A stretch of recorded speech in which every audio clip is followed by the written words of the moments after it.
صلیبیوں کی commander party اگلے روز سورج غروب ہونے سے کچھ دیر پہلے خاص فاصلہ طے کر چکی تھی۔ راستہ اوپر چل رہا تھا۔ وہ علاقہ نشب و فراز کا تھا۔ یہ لوگ بلندی پر گئے تو انہیں دور ایک میدان میں جہاں کھجور کے بہت سے درخت کے ساتھ دوسرے قسم کے درخت بھی تھے، بے شمار اونٹ گھوڑے نظر آئے۔ انہیں بٹھا بٹھا کر سامان اتارا جا رہا تھا۔ 12-14 گھوڑے بھی تھے۔ ان کے سوار فوجی معلوم ہوتے تھے، باقی تمام شتربان تھے۔ یہ 21 صلیبی رک گئے۔ انہوں نے ایک دوسرے کی طرف دیکھا، جیسے انہیں یقین نہ آ رہا ہو کہ وہ اونٹ اور گھوڑے ہیں۔ یہی ان کی ضرورت تھی۔ ان کے کمانڈر نے پارٹی کو روک لیا اور کہا، ہم سچے دل سے صلیبی پر ہاتھ رکھ کر قسم کھاتے آئے ہیں۔ وہ دیکھو، صلیب کا کرشمہ، یہ معجزہ ہے۔ خدا نے آسمان سے تمہارے لیے سواری بھیجی ہے۔ تم میں سے جس کے دل میں کسی بھی گناہ کا یا فرض سے کوتاہی کا یا جان بچا کر بھاگنے کا خیال ہے، وہ فوراً نکل جاؤ۔ خدا کا بیٹا جو مظلوموں کا دوست اور ظالموں کا دشمن ہے، تمہاری مدد کے لیے آسمان سے اتر آیا ہے۔ سب کے چہرے پر تھکان کے جو آثار تھے وہ غائب ہو گئے اور چہروں پر رونق آ گئی۔ انہوں نے بھی اس پہلو پر غور ہی نہیں کیا تھا کہ اتنے بے شمار اونٹ اور گھوڑوں میں سے جن کے ساتھ اتنے زیادہ شتربان اور فوج ہیں، وہ اپنی ضرورت کے مطابق جانور کس طرح حاصل کریں گے۔ یہ 100 کے لگ بھگ اونٹوں کا قافلہ تھا جو محاذ پر فوج کے لیے راشن لے جا رہا تھا۔ چونکہ ملک کے اندر دشمن کا کوئی خطرہ نہیں تھا، اس لیے قافلے کی حفاظت کا کوئی خاص انتظام نہیں کیا گیا تھا۔ صرف 10 گھڑ سوار ساتھ بھیجے گئے تھے۔ شتربان نہتے تھے، ابھی چھاپہ مار اور شب خون مارنے والے میدان میں نہیں آئے تھے۔ صلیبیوں کے یہ 21 آدمی پہلے چھاپہ مار تھے یا اس سے پہلے سلطان صلاح الدین ایوبی نے شب خون کا وہ طریقہ آزمایا تھا جس میں تھوڑے سے سواروں نے سوڈانیوں کی فوج کے پچھلے حصے پر حملہ کیا اور غائب ہو گئے تھے۔ اس وار کرو اور بھاگو کے طریقے میں جنگ کی کامیابی کو دیکھتے ہوئے سلطان صلاح الدین ایوبی نے تیز رفتار، ذہن اور جسمانی لحاظ سے غیر معمولی طور پر صحت مند عسکریوں کے دستے تیار کرنے کا حکم دے دیا تھا اور دشمن کے ملک میں لڑاکا جاسوس بھیجنے کی اسکیم بھی تیار کر لی تھی۔ لیکن صلیبیوں کو بھی شب خون اور چھاپوں کی نہیں سوچتی تھی۔ کسی بخی قافلوں کو ڈاکو بعض اوقات لوٹ لیتے تھے، سرکاری قافلے ہمیشہ محفوظ رہتے تھے۔ اسی لیے فوجوں کے رست کے قافلے بے خوف خطر کے رواں دوا رہتے تھے۔ اس سے پہلے بھی اسی محاذ کے لیے دوبارہ رسد کے قافلے جا چکے تھے اور اسی علاقے سے گزرے تھے، لہٰذا حفاظتی اقدامات کی ضرورت نہیں سمجھی جاتی تھی۔ یہ قافلہ بھی خطروں سے بے پرواہ محاذ کو جا رہا تھا اور رات کے لیے یہاں پڑاؤ کر رہا تھا۔ اس سے تھوڑی ہی دور قافلے کے لیے بہت بڑا خطرہ آ رہا تھا۔ صلیبی کمانڈر نے اپنی پارٹی کو ایک نشیب میں بٹھا لیا اور 2 آدمیوں سے کہا کہ وہ جا کر یہ دیکھے کہ قافلے میں کتنے اونٹ، کتنے گھوڑے، کتنے مسلح آدمی اور خطرے کیا کیا ہیں۔ پھر وہ رات کو حملے کرنے کی اسکیم بنائے گا۔ ان کے پاس ہتھیاروں کی کمی نہیں تھی، جذبے کی بھی کمی نہیں تھی۔ ہر ایک آدمی جان پر کھیلنے کو تیار تھا۔ نصف شب سے بہت پہلے وہ 2 آدمی واپس آئے جو قافلے کو قریب سے دیکھنے گئے تھے۔ انہوں نے بتایا کہ قافلے کے ساتھ 10 مسلح سوار ہیں جو ایک ہی جگہ سوئے ہوئے ہیں۔ گھوڑے الگ بندھے ہوئے ہیں، شتربان ٹولیاں میں بٹ کر سوئے ہوئے ہیں۔ سامان میں زیادہ تر بوریاں ہیں۔ شتربانوں کے پاس کوئی ہتھیار نہیں۔ یہ بڑی اچھی معلومات تھی۔ کام مشکل نہیں تھا۔ قافلے والے گہری نیند سوئے تھے۔ اس عسکریوں کی آنکھ بھی نہ کھلی کہ تلواروں اور خنجروں نے انہیں کاٹ کر رکھ دیا۔ صلیبی چھاپہ ماروں نے یہ کام اتنی خاموشی سے اور آسانی سے کر لیا کہ بیشتر شتربانوں کی آنکھ ہی نہ کھلی، اور جن کی آنکھ کھلی وہ سمجھ ہی نہ پائے کہ یہ کیا ہو رہا ہے۔ جن کے منہ سے آواز نکلی وہ اس کی زندگی کی آخری آواز ثابت ہوئی۔ چھاپہ ماروں نے شتربانوں کو ہراساں کرنے کے لیے چیخنا شروع کر دیا۔ سوئے ہوئے شتربان گھبرائے اور ہڑبڑا کر اٹھے۔ اونٹ بھی بدک کر اٹھنے لگے۔ صلیبیوں نے شتربانوں کا قتل عام شروع کر دیا۔ بہت تھوڑے بھاگ سکے۔ صلیبی کمانڈر نے چلا کر کہا، یہ مسلمانوں کا راشن ہے، تباہ کر دو، اونٹوں کو بھی ہلاک کر دو۔ انہوں نے اونٹوں کے پیٹوں میں تلواریں گھونپنی شروع کر دی۔ اونٹوں کے چلانے سے رات کانپنے لگی۔ کمانڈر نے گھوڑے دیکھے، 12 تھے، 10 سواروں کے لیے اور 2 فالتو۔ اس نے 9 اونٹ الگ کر دیے۔ سورج طلوع ہوا تو پڑاؤ کا منظر بڑا بھیانک تھا۔ بے شمار لاشیں بکھری ہوئی تھی۔ بہت سے اونٹ مر چکے تھے، کئی تڑپ رہے تھے، کچھ ادھر ادھر بھاگ گئے تھے۔ ہر طرف خون ہی خون تھا۔ جدھر نگاہ جاتی اونٹ مرے ہوئے یا تڑپتے ہوئے نظر آ رہے تھے۔ راشن کی بوریاں پڑی ہوئی تھی۔ آٹا اور کھانے کا دیگر سامان خون میں بکھرا ہوا تھا۔ 12 کے 12 گھوڑے غائب تھے اور وہاں کوئی زندہ انسان موجود نہیں تھا۔ چھاپا مار دور نکل گئے تھے۔ ان کی سواری کی ضرورت پوری ہو گئی تھی، اب وہ تیز رفتاری سے اپنے شکار کو ڈھونڈ سکتے تھے۔ شکار دور نہیں تھے۔ بالیان کا دماغ پہلے ہی موبی کے حسن، جوانی اور شراب نے معاف کر رکھا تھا۔ اب اس کے پاس 7 حسین اور جوان لڑکیاں تھی، وہ خطروں کو بھول ہی گیا تھا۔ موبی اسے بار بار کہتی تھی کہ اتنا زیادہ کہیں رکنا ٹھیک نہیں، جتنی جلدی ہو سکے سمندر تک پہنچنے کی کوشش کرو، ہمارا تعاقب ہو رہا ہوگا۔ مگر بالیان بے فکر بادشاہ کی طرح قہقہا لگا کر اس کی باتیں سنی انسنی کر دیتا تھا۔ لڑکیوں کو جس رات آزاد کرایا گیا تھا، اس سے اگلی رات وہ ایک جگہ رکے ہوئے تھے۔ بالیان نے موبی سے کہا کہ ہم 7 مرد ہیں اور تم 7 لڑکیاں ہو۔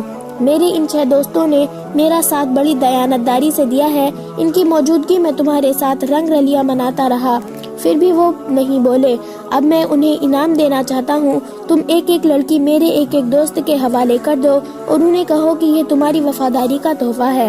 موبی نے غصے سے کہا، یہ نہیں ہو سکتا، ہم فاحشہ نہیں ہیں، میری مجبوری تھی کہ میں تمہارے ہاتھ میں کھلونا بنی رہی، یہ لڑکیاں تمہاری خریدی ہوئی لونڈی نہیں ہے۔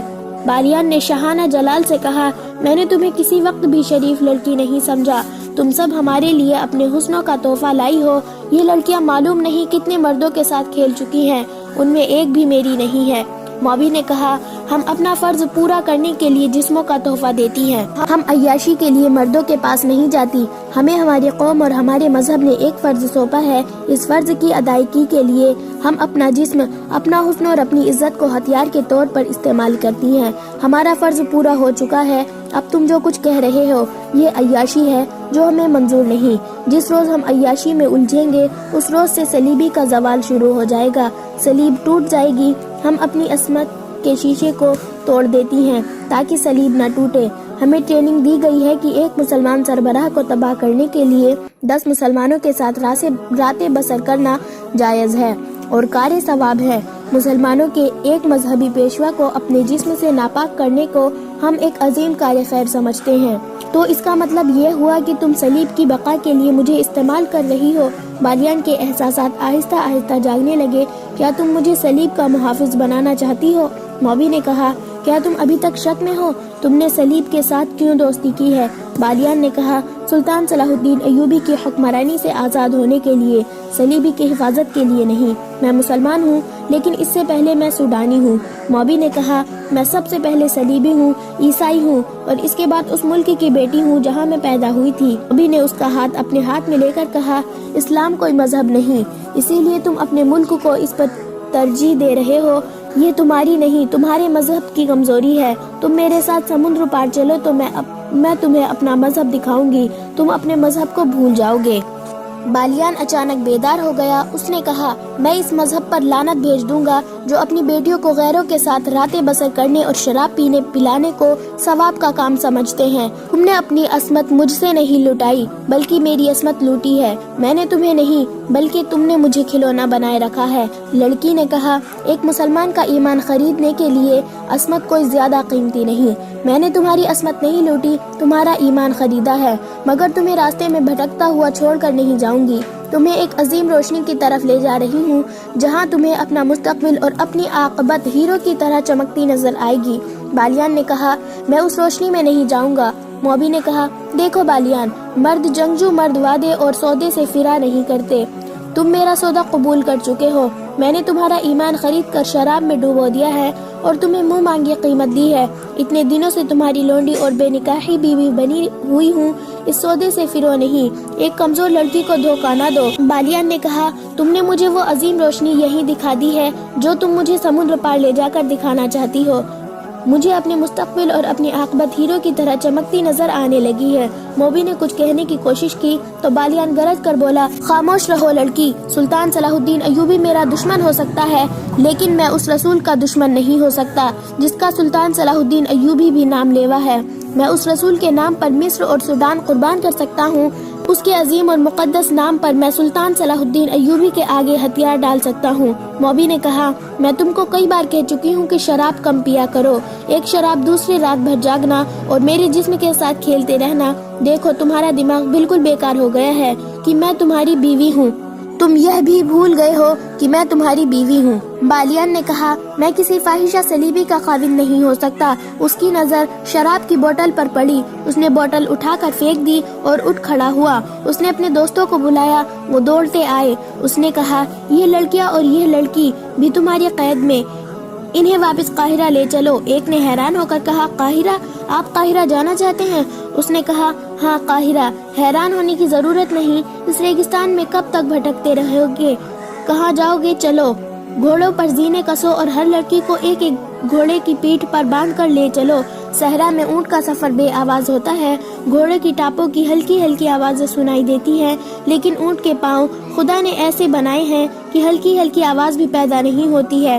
بالیان جس وقت موبی کے ساتھ تھا، باتیں کر رہا تھا، اسے محسوس تک نہ ہوا ایک اونٹ ایک چھوٹے سے ریتیلے ٹیلے کی اوٹ میں کھڑا دونوں کو اور 6 لڑکیوں کو اور 6 آدمیوں کو دیکھ رہا ہے۔ وہ صلیبی کمانڈر پارٹی کا ایک آدمی تھا۔ اس پارٹی کا کمانڈر عقل مند آدمی تھا۔ بالیان کے ڈیرے سے تقریباً نصف میل دور اس نے پڑاؤ کیا تھا۔ اس کے وہم و گمان میں بھی نہیں تھا کہ اس کا شکار سے نصف میل دور ہے۔ اس نے فوجی دانشمندی سے کام لیتے ہوئے رات کو 3 آدمیوں کو یہ ڈیوٹی دی تھی کہ وہ اونٹوں پر سوار ہو کر دور دور تک گھوم آئے اور جہاں انہیں کوئی خطرہ یا کام کی کوئی چیز نظر آئے آ کر اطلاع دے۔ اس کام کے لیے اونٹ ہی وہاں سواری تھی، کیونکہ اس کے پاؤں کی آواز نہیں ہوتی۔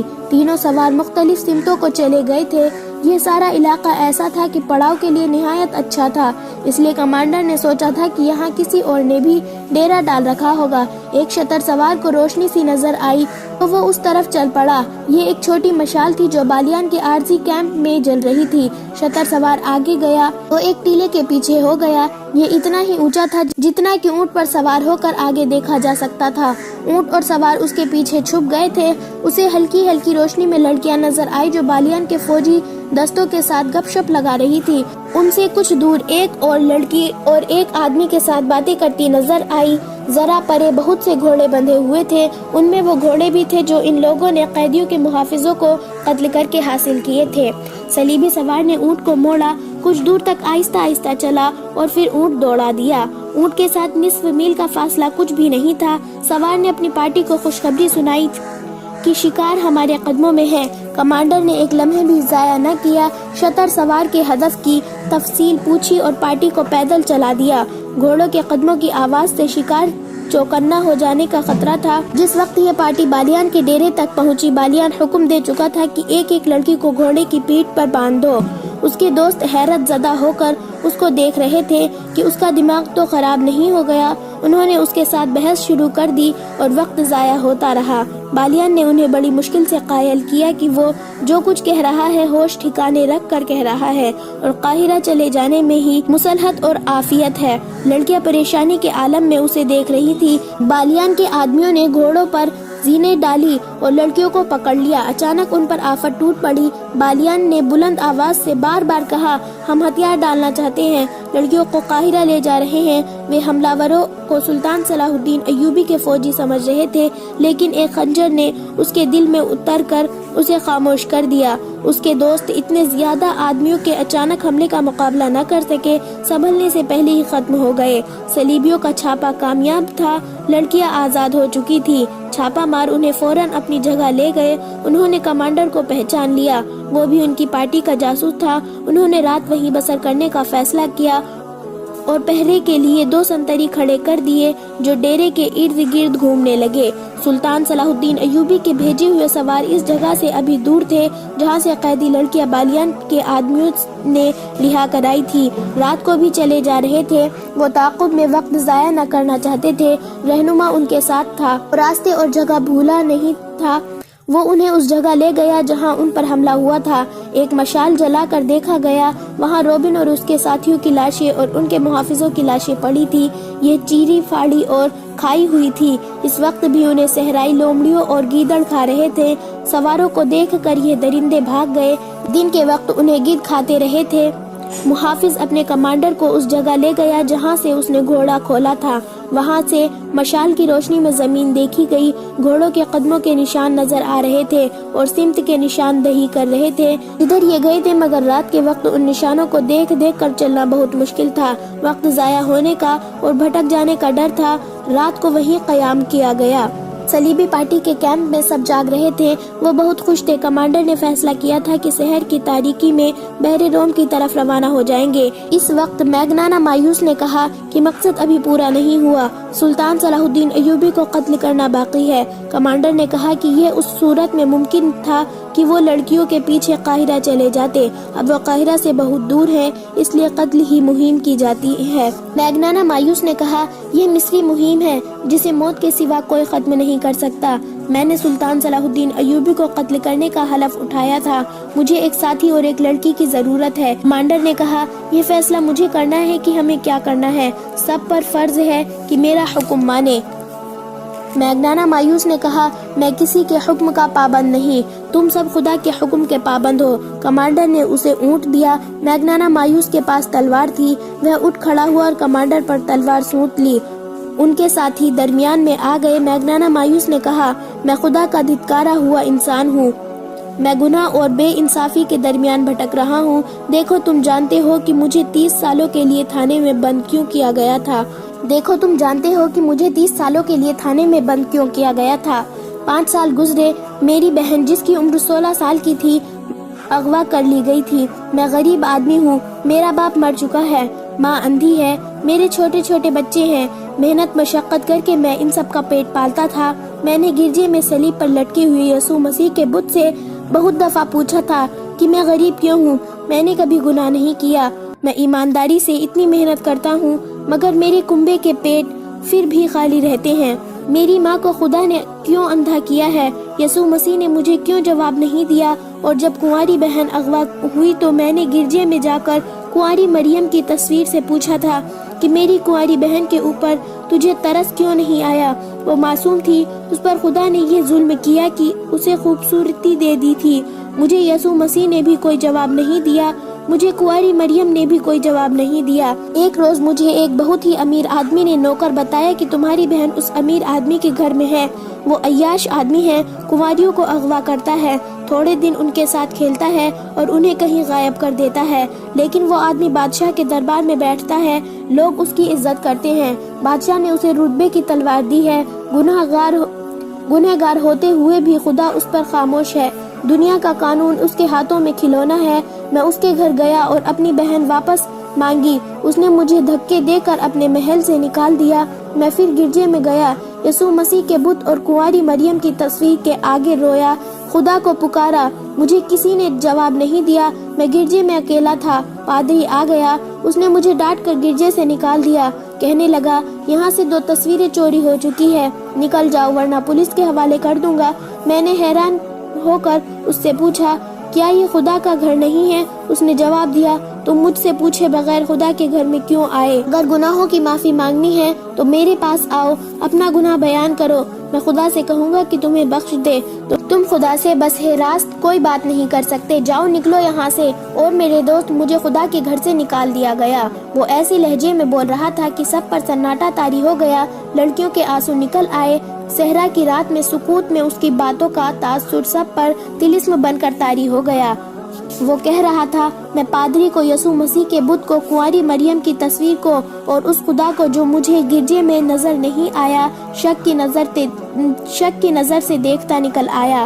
گھر گیا تو اندھی ماں نے پوچھا میری بچی آئی یا نہیں؟ میری بیوی نے پوچھا، میرے بچوں نے پوچھا۔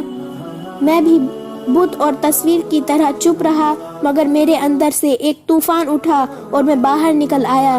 میں سارا دن گھومتا پھرتا رہا۔ شام کے وقت میں نے ایک خنجر خریدا اور دریا کے کنارے ٹہلتا رہا۔ رات اندھیری ہو گئی اور بہت دیر بعد میں ایک طرف چل پڑا۔ مجھے اس محل کی بتیاں نظر آئی جہاں میری بہن قید تھی۔ میں بہت تیز چل پڑا اور اس محل کے پچھواڑے چلا گیا۔ میں اتنا چالاک اور ہوشیار آدمی نہیں تھا، لیکن مجھ میں چالاکی آ گئی۔ میں پچھلے دروازے سے اندر چلا گیا۔ محل کے کسی کمرے میں شور شرابہ تھا، شاید کچھ لوگ شراب پی رہے تھے۔ میں ایک کمرے میں داخل ہوا تو ایک نوکر نے مجھے روکا۔ میں نے خنجر اس کے سینے پر رکھ دیا اور اپنی بہن کا نام بتا کر پوچھا کہ وہ کہاں ہے۔ نوکر مجھے اندر کی سیڑھیوں سے اوپر لے گیا اور ایک کمرے میں داخل ہو کر کہا کہ یہاں ہے۔ میں اندر گیا تو میرے پچھلے دروازے بند ہو گئے، کمرہ خالی تھا۔ دروازہ کھلا اور بہت سے لوگ اندر آ گئے، ان کے پاس تلواریں اور ڈنڈے تھے۔ میں نے کمرے کی چیزیں اٹھا کر ان پر پھینکنی شروع کر دی، بہت توڑ پھوڑ کی۔ انہوں نے مجھے پکڑ لیا، مجھے مارا پیٹا اور میں بے ہوش ہو گیا۔ ہوش میں آیا تو میں ہتھ کڑیوں اور بیڑیوں میں جکڑا ہوا تھا۔ میرے خلاف الزام یہ تھا کہ میں نے ڈاکہ ڈالا، بادشاہ کے درباری کا گھر برباد کیا اور 3 آدمیوں کو قتل کی نیت سے زخمی کیا۔ میری فریاد کسی نے نہ سنی اور مجھے 30 سال سزائے قید دے کر قید خانے میں جہنم میں پھینک دیا۔ ابھی 5 سال پورے ہوئے ہیں، میں انسان نہیں رہا۔ تم قید خانے کی سختیاں نہیں جانتے۔ دن کے وقت مشینوں جیسا کام لیتے ہیں اور رات کو کتوں کی طرح زنجیریں ڈال کر کوٹھریوں میں بند کر دیتے ہیں۔ مجھے کچھ معلوم نہیں تھا کہ میری اندھی ماں زندہ ہے یا مر چکی ہے۔ بیوی بچوں کا بھی کچھ پتہ نہ تھا۔ مجھے خطرناک ڈاکو سمجھ کر کسی سے ملنے نہیں دیا جاتا تھا۔